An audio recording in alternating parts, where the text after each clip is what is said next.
नमस्कार साथियों, मैं Dilip Pawar, assistant professor history, Milda government college, Nagaur.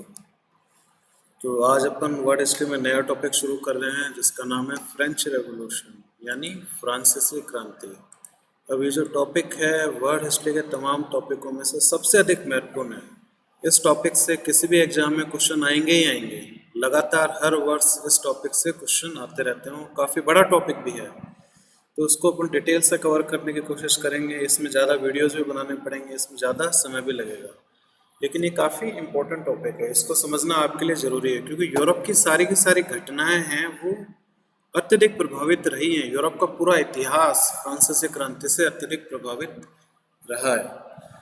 तो फ्रांसीसी क्रांति की अपन शुरुआत करते हैं। सबसे पहला जो पार्ट है वो है इंट्रोडक्शन।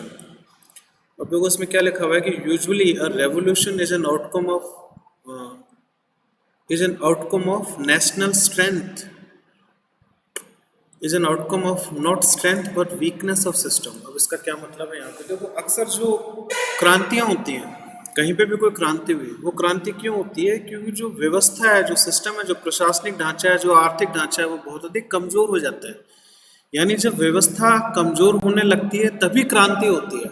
और ऐसा ही फ्रेंच रेवोल्यूशन में हुआ, क्योंकि अपन देखते हैं कि जो पूरा का पूरा जो सिस्टम था, जो व्यवस्था थी, वो कमजोर होने लगी। चाहे प्रशासनिक व्यवस्था हो, चाहे कानूनी व्यवस्था हो, वो चाहे आर्थिक व्यवस्था हो, सब में दरार पड़ने लग गई। इसी कारण लोग काफी अधिक असंतोष हो गए, लोगों में काफी अधिक असंतोष हो गया और इस क्रांति का सूत्रपात हुआ। यानी basically it owes its origin to the weakness of. हाँ, तो अपन फ्रेंच रेवोल्यूशन के बारे में बात कर रहे थे।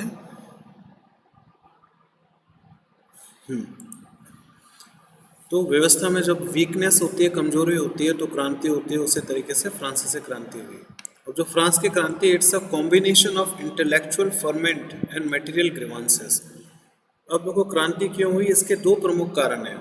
एक तो बौद्धिक जागृति हो गई। इंटेलेक्चुअल फर्मेंट का मतलब होता है फ्रांस में बौद्धिक जागृति। बड़े बड़े विद्वान वहाँ पे हुए जिन्होंने लोगों में असंतोष फैलाया अपने विचारों के माध्यम से। तो बौद्धिक जागृति थी समाज में। और दूसरा है मेटेरियल ग्रीवांसेस।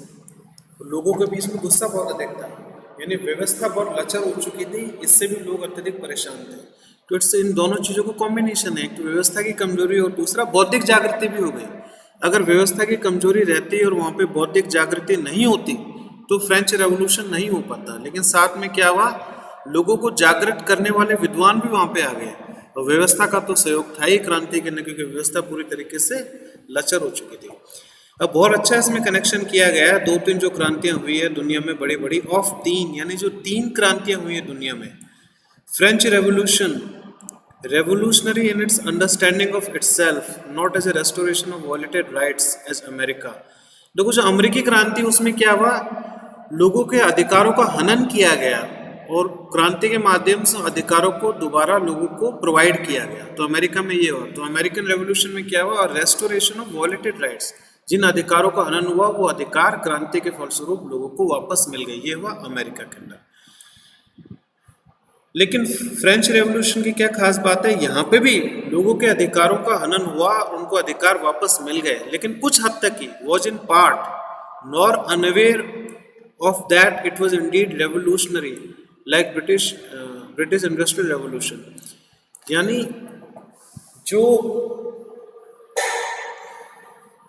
फ्रांसीसी क्रांति है उसको पता था कि लोग क्रांति का सूत्रपात कर रहे हैं। लोगों को पता था कि क्रांति यहाँ पे हो रही है। People were quite aware that a revolution is happening right in front of their eyes. लोगों को पता था कि उनके आंखों के सामने ही यह क्रांति घटित हो रही है। लेकिन दूसरी तरफ अपन बात करें, जो औद्योगिक क्रांति हुई है, औद्योगिक क्रांति का नेचर बिल्कुल अलग है, क्योंकि लोगों को पता ही नहीं था उस समय में कि औद्योगिक क्रांति का सूत्रपात वो लोग कर रहे हैं। क्योंकि औद्योगिक क्रांति के प्रभाव बहुत आगे चल के लोगों ने महसूस किए हैं। बहुत बाद में जाके लोगों को लगा कि पूर्व में औद्योगिक क्रांति हुई है जिसके फलस्वरूप ये बदलाव हम आज महसूस कर रहे हैं। यानी फ्रेंच जो पीपल है उनको शुरू से ही पता रहा, जब क्रांति हो रही थी दे वर क्वाइट अवेयर, उनको पता था कि जो क्रांति हो रही है। लेकिन जो ब्रिटिश इंडस्ट्रियल रेवोल्यूशन है, जो औद्योगिक क्रांति है ब्रिटेन की, उसमें लोगों को पता नहीं था। तो बहुत माइन्यूट और गहरी इसके ना डिफरेंसेस हैं इन क्रांतियों में। इट कॉन्शियसली है, बहुत अच्छी लाइन लिखी है फ्रेंच रेवोल्यूशन के बारे में। It consciously setting out to create a new world via deliberate destruction of the past. बहुत अच्छी लाइन है, पूरी आत्मा को समेटे हुए हैं यहाँ पे फ्रेंच रेवोल्यूशन की। जो फ्रांसीसी क्रांति है, लोगों को पता था कि क्रांति के माध्यम से वो एक नई दुनिया का गठन करने जा रहे हैं, एक नई दुनिया नए नियमों के साथ, नए विचारों के साथ। तो पूरा का पूरा एक वैचारिक क्रांति भी है फ्रांसीसी क्रांति के अंतर्गत। और कैसे इन्होंने किया, पुरानी व्यवस्था का खात्मा करके, violent and deliberate destruction of the past, जो पुरातन व्यवस्था है उसका खात्मा करके एक नवीन व्यवस्था को जन्म दिया गया फ्रांसीसी क्रांति के द्वारा। उनको पता था कि वो एक नई दुनिया का गठन करने जा रहे हैं। पुराने जो लाइफ है, जो जो पास्ट है, जो भूतकाल है, उसको पूर्ण रूप से खत्म करके। एंड इट्स सिंबल, तो फ्रांसीसी क्रांति के दौरान जो पुरातन व्यवस्था है उसको खत्म किया गया, उसके जो चिन्ह हैं, उसके जो सिंबल्स हैं उनको भी खत्म किया गया। So they try to fashion a new society, उन्होंने एक नए समाज के गठन करने की कोशिश की, नए समाज का गठन किया गया फ्रांसीसी क्रांति के माध्यम से। वाया, अब किन रास्तों के माध्यम से नए समाज का गठन किया गया? वाया कॉन्स्टिट्यूशन, संविधान में बदलाव किया गया, संविधान को लेके आ गए। And it's attendant social engineering, आजकल अपन ये शब्द सुनते हैं सोशल इंजीनियरिंग, पॉलिटिक्स में ये शब्द आता है। जैसे मायावती ने सोशल इंजीनियरिंग के माध्यम से यूपी के अंदर ब्राह्मणों के वोट भी हासिल कर लिए, तो वो पावर में आ गई और वहाँ के सीएम बन गए, तो उसको कहते हैं सोशल इंजीनियरिंग। तो उसी प्रकार की सोशल इंजीनियरिंग फ्रेंच रेवोल्यूशन के अंदर भी हुई है, क्योंकि उन्होंने पूरी की पूरी व्यवस्था को बदला। जो वर्ग कमजोर थे उनको अधिक शक्तियां मिल गई, तो इसी को सोशल इंजीनियरिंग कहेंगे। जो दबा कुचला वर्ग था उसको अधिक शक्तियां मिल गई, आने वाले समय में अधिक अधिकार मिल गए, समानता आ गई समाज के अंदर। Hence it was violent. जब इतने सारे बदलाव हो रहे हैं तो ये आवश्यक है कि इस प्रकार की क्रांति जो इतने व्यापक बदलाव लेके आ रही है वह वॉयलेंट हो गई, वह क्रांति हिंसक हो गई। अब इसके आगे बढ़ते हैं। Open the door for modern age for Europe, Europe के अंदर आधुनिकता के द्वार खोल दिए इस क्रांति ने। Open the door of modern age for Europe, आधुनिक यूरोप के मार्गों को प्रशस्त किया इस क्रांति ने। Weakened ancient regime outside France too, फ्रांसीसी क्रांति ने न केवल फ्रांस के न पुरातन व्यवस्था का खात्मा किया, बल्कि पूरे यूरोप में जहाँ जहाँ पे पुरानी व्यवस्था थी, जहाँ जहाँ पे पुरातन सिस्टम था, जो ओल्ड सिस्टम था, उसको खत्म करने का प्रयास किया। आप समझ रहे हैं ना, फ्रांस में भी उन्होंने खत्म किया पुरानी व्यवस्था को, और जो फ्रांस के बाहर यूरोप के अन्य देशों में जो पुरानी व्यवस्था कायम थी उसको भी कड़ी चुनौती दी फ्रांस ने। इतना अधिक व्यापक फ्रांसीसी क्रांति का प्रभाव पड़ा है। अब अपन बात करते हैं फ्रांसीसी क्रांति के कारणों की। सबसे पहला है पॉलिटिकल रीजंस, राजनीतिक या प्रशासनिक कारण कौन से हैं? देखो, सबसे पहला इसमें आता है डिवाइन ओरिजिन। डिवाइन ओरिजिन का क्या मतलब है कि राजा है, राजा ने क्लेम किया, भारत में भी हुआ है, सब जगह पे हुआ है कि राजाओं ने हमेशा, सम्राट ने क्लेम किया कि उनके पास डिवाइन ओरिजिन है। डिवाइन ओरिजिन का क्या मतलब है कि राजा है, उसका संबंध सीधा का सीधा देवता से है। किंग क्लेम्ड डिविनिटी, जब राजा ने अपनी तुलना भगवान के साथ कर ली तो आम जनता के लिए राजा को चुनौती देना आसान नहीं था, राजा के खिलाफ विद्रोह करना आसान नहीं था। तो एक जस्ट विचार का प्रयोग किया गया था कि अधिक से अधिक लोग हैं वो सम्राट की बात माने और उसकी अवहेलना नहीं करें। रॉयल एब्सोल्यूटिज्म, रॉयल एब्सोल्यूटिज्म का मतलब क्या है? एक प्रकार की राजकीय तानाशाही चला रखी थी। राजा सुप्रीम रूलर है पूरे देश का, जो राजा डिसाइड करेगा, राजा के ऊपर कोई भी नहीं है, इसको कहते हैं एब्सोल्यूटिज्म। एब्सोल्यूटिज्म का मतलब है एक प्रकार की तानाशाही। फिर इसके बाद अपन आगे चलते हैं एरिस्टोक्रेटिक। फिर जो व्यवस्था थी प्रशासनिक और राजनीतिक व्यवस्था एरिस्टोक्रेटिक थी, कुलीन वर्ग का प्रभाव था इस व्यवस्था के अंतर्गत। कुलीन वर्ग में कौन कौन आते हैं? देखो, दो प्रमुख वर्ग आते हैं कुलीन वर्ग, जो विशेषाधिकार वाला वर्ग है। एक तो नोबल हो गए, नोबल हो गए जो राजा के अधिकारी हैं उनको नोबल कह दिया, जो प्रशासनिक अधिकारी हैं। दूसरा क्लर्गी मैन, क्लर्गी मैन का मतलब यह है जो चर्च के पादरी हैं। तो इन दोनों वर्गों ने मिलके किसका गठन किया? कुलीन वर्ग का। सारी की सारी शक्तियां कुलीन वर्ग के पास निहित थी। तो जो नोबल मैन थे, जो राजा के अधिकारी थे, वो शिक्षित लोग थे, वो राजा को एडवाइस करने का काम करते थे, राजा के सलाहकार भी थे। Feudal lords, values, privileges, ruler. और जो ग्रामीण परिवेश था फ्रांस का, वहां पे भी सामंतशाही व्यवस्था कायम थी, जिसके अंतर्गत जो किसान है उनका अत्यधिक शोषण किया गया सामंतों के द्वारा, जो भारत में भी हुआ है। अब इसमें लिखा है कि लुइस 16 जो फ्रांस का राजा था, Louis 16 noble duty come noble duty reduced and army privileges without duty ना हो। लुइस 16 ने क्या किया, और अधिक अधिकार दे दिए जो नोबलिटी का वर्ग था, जो जो सरकारी अधिकारियों का वर्ग था। तो इन्होंने क्या किया, इस राजा ने जो नोबेलिटी के लोग थे उनको आर्मी मेंटेन करनी पड़ती थी। आर्मी मेंटेन करने का मतलब ये है कि वो आर्मी को सुरक्षित रखेंगे अपने पास, जब भी राजा को जरूरत पड़ेगी वो आर्मी है जो सेना है राजा की सहायता में प्रस्तुत कर देंगे। लेकिन लुइस 16 ने एक ऑर्डर निकाला जिसके तहत इन नोबल्स को आर्मी मेंटेन करने की आवश्यकता ही नहीं है, यानी जो थोड़ी बहुत जिम्मेदारी इन अधिकारियों को दे रखी थी वो भी उनसे वापस ले ली, यानी उनके ऊपर उनका कोई कर्तव्य नहीं था, उनको कोई जिम्मेदारी नहीं थी, केवल उनके पास विशेषाधिकार थे। इन लोगों के विशेषाधिकार वैसे के वैसे बने रहे, बल्कि इन पे काम का बोझ बहुत कम कर दिया गया, यानी वो आर्मी मेंटेन करने की भी जरूरत नहीं। इसके बाद अपन आगे बढ़ते हैं। जुडिशियल और लीगल सिस्टम, कानूनी व्यवस्था किस प्रकार की थी जिसने लोगों में असंतोष पैदा किया। It was arbitrary. आर्बिट्ररी का मतलब ये है कि एक कोई लॉजिक नहीं था सिस्टम के अंदर, मतलब नियम एक व्यवस्था के तहत नहीं बनाए हुए थे, आर्बिट्ररी। फिर इसके बारे में नो रूल ऑफ लॉ, जिसको कहते हैं कानून का शासन यहाँ पे नहीं था, कानून अलग अलग था, विशेषाधिकार लोगों के लिए अलग कानून था, गरीब लोगों के लिए अलग कानून था। और इसके बाद एक शब्द आता है फ्रेंच रेवोल्यूशन में, letter de cachet, LETTERSDECATCHET, letter de cachet, administration. इसका मतलब क्या है, बहुत इंपॉर्टेंट है ये शब्द, अक्सर एग्जाम में भी आ जाता है 20 वर्ड में।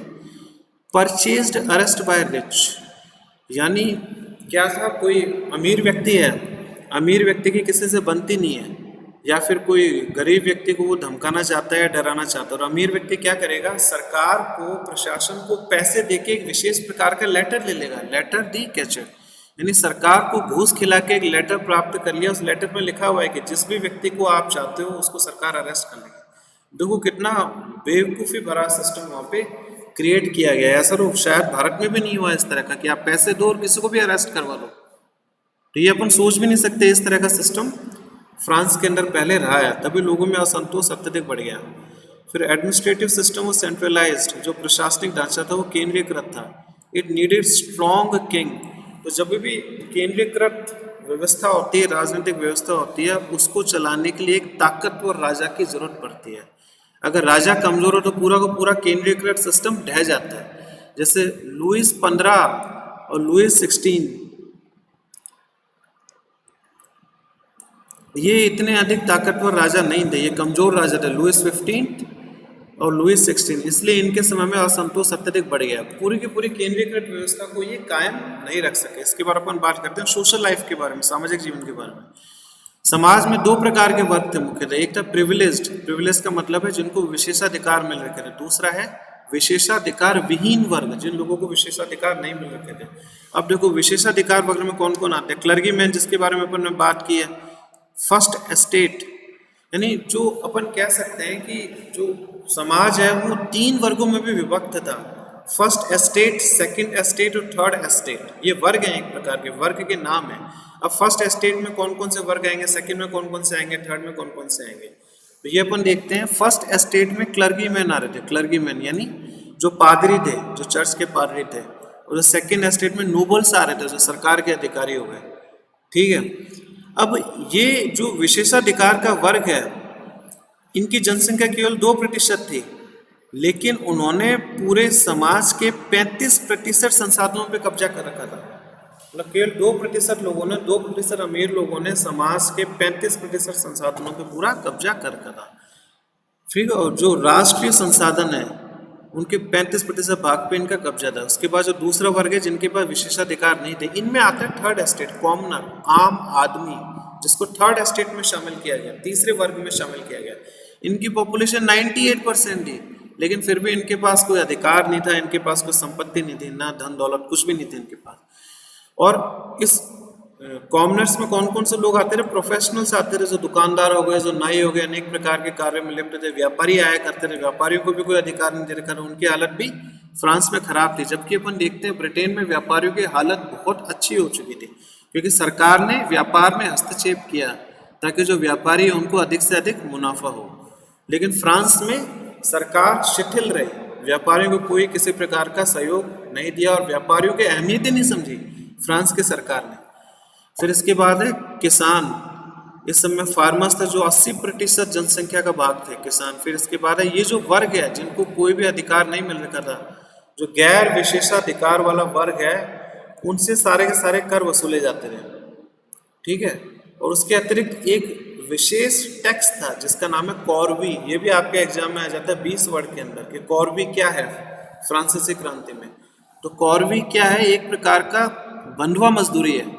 एक तो उनसे खूब सारे टैक्सेस ले लिए, कर ले लिए, उसके बाद उन पे बंधुआ मजदूरी भी उनके ऊपर डाल दी गई, यानी बिना पेमेंट किए कोई भी कार्य करा लेना, उसको कहते हैं बंधुआ मजदूरी। आज भी भारत में कई जगह पे विद्यमान रहती है फोर्स्ड लेबर। फिर आगे चलते हैं अपन। और एक इसके अलावा एक अन्यत्र वर्ग था मिडिल क्लास, मध्यम वर्ग। मध्यम वर्ग में आते जो अमीर व्यापारी थे, जो शिक्षक थे, टीचर्स। अपन ने कहा ना कि जो बौद्धिक वर्ग है फ्रांस का, उसका बहुत ही महत्वपूर्ण योगदान रहा है फ्रांसीसी क्रांति में। जो टीचर्स उनमें आ गए, पढ़ाने वाले शिक्षकगण आ गए, इंटेलेक्चुअल बौद्धिक वर्ग आ गया, ये सारे के सारे लोग मिडिल क्लास में थे। सो इन लोगों को शिक्षा मिल रखी थी, वो एजुकेटेड थे, देवर अवेकन, वो लोग जागृत थे।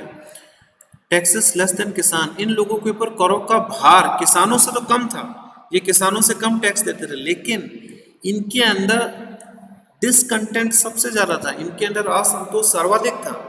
ये किसानों से कम टैक्स जरूर देते थे, लेकिन ये सबसे ज्यादा असंतोष वाला वर्ग था। और यही लोग फ्रांस की क्रांति के शुरुआत में इन्होंने लीडरशिप प्रोवाइड की फ्रांसीसी क्रांति को। They were on the forefront initially, ठीक है, शुरुआत में इन्होंने लीडरशिप प्रोवाइड की। फिर इसके बारे में अपन बात करते हैं इकोनॉमिक लाइफ के बारे में, आर्थिक जीवन किस प्रकार का था।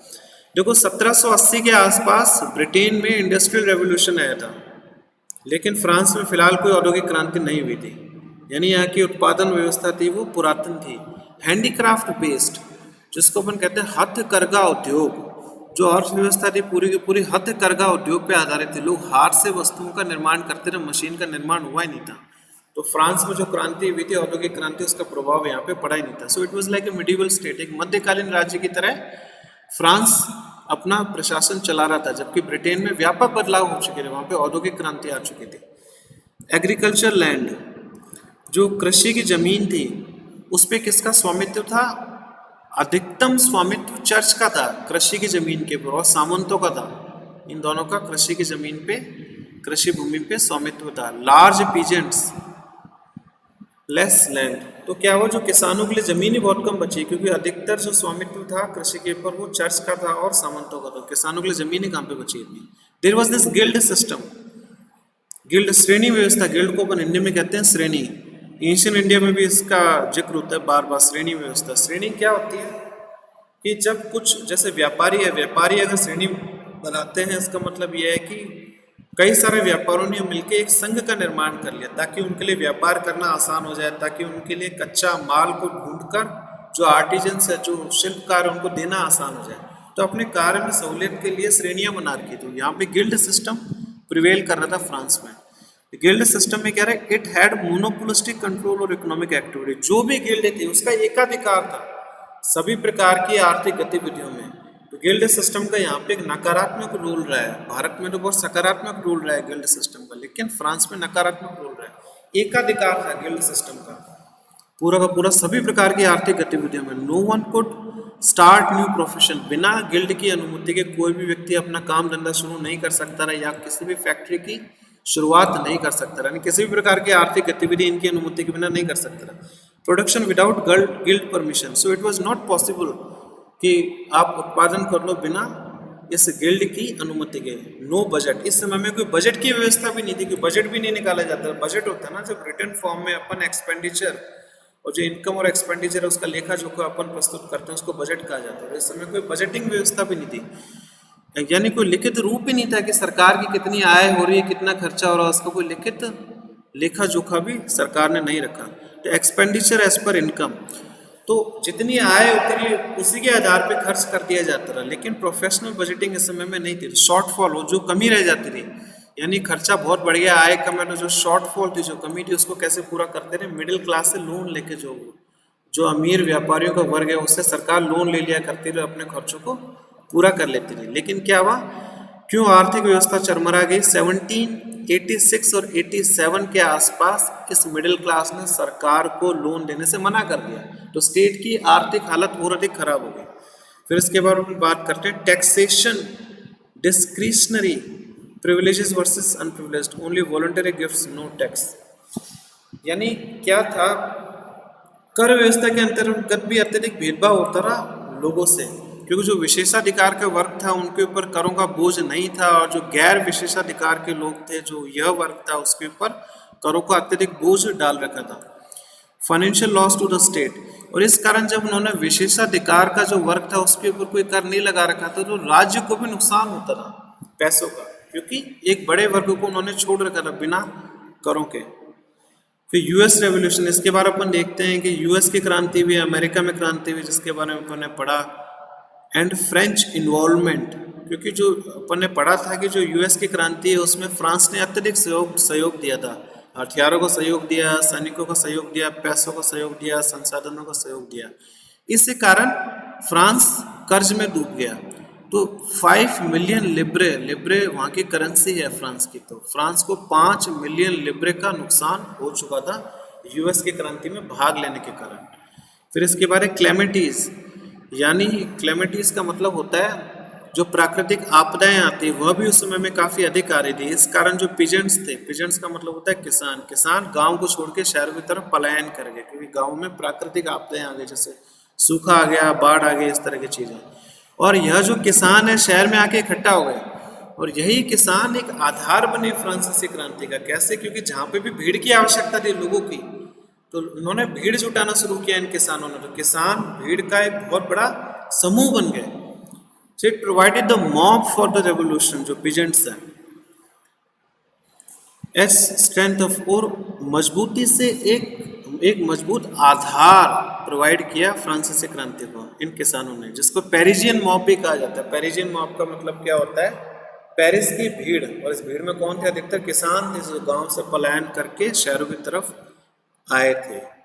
चलो रिलीजियस लाइफ किस प्रकार की थी? इसमें भी अत्यधिक भेदभाव हुआ करता था। रोमन कैथोलिसिज्म, यानी जो इनका मुख्य धर्म क्या था? कैथोलिक धर्म था यहाँ का। चर्च था, चर्च बहुत अधिक शक्तिशाली हो चुका था। क्लर्गी मैन, जिसके बारे में अपन ने बात की थी, जो पादरियों का वर्ग था, वह भी 2 भागों में विभक्त था। इनके अंदर भी डिस्क्रिमिनेशन होता रहा। एक होते थे हायर क्लर्गी मैन, उच्च पादरी, एक होते थे लोअर क्लर्गी मैन, निम्न पादरी। अब इनके बीच में भी, इनकी वस्तु स्थिति में भी काफी अधिक फर्क था। जो हायर क्लर्गी था, यानी जो उच्च पादरी था, वह कौन सी क्लास से थे? दे वर फ्रॉम नोबल्स, वो अधिकारियों के वर्ग से आए थे, वो प्रोफेशनल क्लर्गी मैन नहीं थे, वो प्रोफेशनल पादरी नहीं थे। इसका मतलब ये है कि कुछ सरकार के अधिकारी है, उन्होंने पादरी बनना शुरू कर दिया, वो वंशानुगत पादरी नहीं रहे हैं वो, ठीक है। They came from the nobility class, वो सरकार के अधिकारियों ने पादरी बनना शुरू कर दिया। From to enjoy no interest in religion, तो यह जो उच्च पादरियों का वर्ग था, इनका धर्म में कोई भी रुचि नहीं थी, केवल यहाँ पे एंजॉय करने के लिए और अपनी प्रतिष्ठा और अपने मान सम्मान बढ़ाने के लिए यहाँ पे आए थे। और जो लोअर क्लर्गी मैन थे, इनकी खास बात क्या है? इनको सैलरी भी कम मिला करती थी सरकार के द्वारा, ठीक है। और फिर इसमें लिखा हुआ है कि दे वर फ्रॉम कॉमनर्स, और जो लोअर क्लर्गी मैन थे ये कॉमनर्स में से आए थे, आम लोगों के बीच में से निकल के आए थे। दे वर ट्रुथफुल, यह सत्यवादी लोग थे। जबकि जो हायर क्लर्गी मैन थे धूर्त लोग थे, इनका धर्म में कोई भी रुचि नहीं थी। इन लोगों की लोअर क्लर्गी मैन के धर्म में रुचि थी और सत्य के रास्ते पे चल रहे थे, लेकिन इनको परेशान किया जाता था। इनकी हालत बहुत अधिक खराब थी हायर क्लर्गी मैन की अपेक्षाकृत। As clergy man not to have family, अब जैसे कोई भी पादरी होता है उसके लिए आवश्यक था कि वो शादी नहीं करे और बच्चे पैदा नहीं करे। इस प्रकार इनके वंश भी आगे नहीं बढ़े, इन पादरियों के नो डिसेंडेंट्स। तो इसलिए क्या होता था? क्लर्गी कौन बनता था? दूसरे सेक्शन से लोग आके क्लर्गी बनते रहे, क्योंकि शादी नहीं कर सकते थे क्लर्गी बनने के बाद, वो बच्चे पैदा नहीं कर सकते थे। तो जो दूसरे वर्ग के लोग हैं, जैसे नोबेलिटी से कुछ लोग आके पादरी बन गए, आम लोगों में से कुछ लोग निकल के पादरी बन पाए, तो दूसरे सेक्शन से लोग आके यहाँ पे पादरी बन जाते रहे। तो इनके बीच में भी अत्यधिक भेदभाव किया जाता रहा। फिर कल अपन पढ़ेंगे बौद्धिक जागृति के बारे में, जो बहुत ही इंपॉर्टेंट है फ्रांसीसी क्रांति में, क्योंकि जो क्रांति है उसका मुख्य आधार ही इन बुद्धिजीवियों ने प्रोवाइड किया है लोगों को जागृत करने में। तो इसी के साथ ही अपने डिस्कशन यहाँ पे खत्म करते हैं। धन्यवाद।